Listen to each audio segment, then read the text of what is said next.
The various teams featured throughout the NCIS franchise have put all sorts of criminals behind bars and foiled numerous plans. Sadly, the crew featured on NCIS Hawaii was no match for a young nerd who says bazinga, maybe.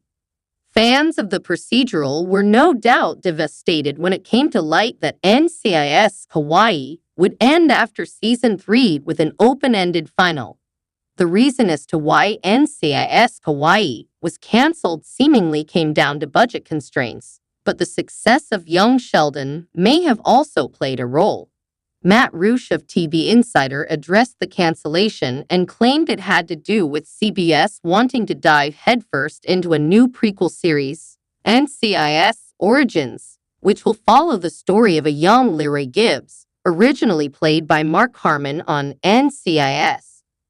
Blamed the success of young Sheldon, which showed that telling a fan-favorite character's origin story could still draw fans of the original series, especially those who have been longing to hear the voice of Mark Harmon, who'll be narrating the series much the way Jim Parsons did for young Sheldon.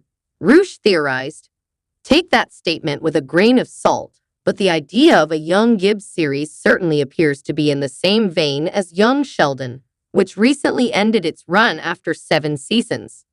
CBS may want a new prequel show to fill in the gap, and there may not have been enough space on the lineup for NCIS Hawaii and its high production costs. NCIS Hawaii at least ended on a high note. NCIS Hawaii at least ended on a high note. The cancellation of NCIS Hawaii hit fans particularly hard. Following the news, viewers paid for a Save NCIS Hawaii billboard to display in Times Square, a common tactic in fandoms in a last-ditch effort to save their favorite series. When the procedural aired its unexpected series final on May 6, it managed to capture 5.41 million viewers in its Monday night slot, one of the high points for its Season 3 as a whole. Even that doesn't seem to be enough to resurrect the spinoff as it's out with the old and in with the new. Amy Reisenbach, president of CBS Entertainment, spoke to Variety about unexpectedly ending the show. "Everything came back from the Hollywood strikes really strong, but ultimately we have to look at the cohesiveness of the schedule flow. We have to evaluate the financials and the performance overall, and we make tough decisions." While CBS has decided not to pursue any more NCIS Hawaii, the franchise as a whole still seems particularly lucrative. In addition to moving ahead with the Gibbs prequel series, the company has greenlit NCIS Tony and Ziva, which will go directly to Paramount+. With a cancellation after only 3 seasons, NCIS Hawaii is the shortest-running NCIS show to date.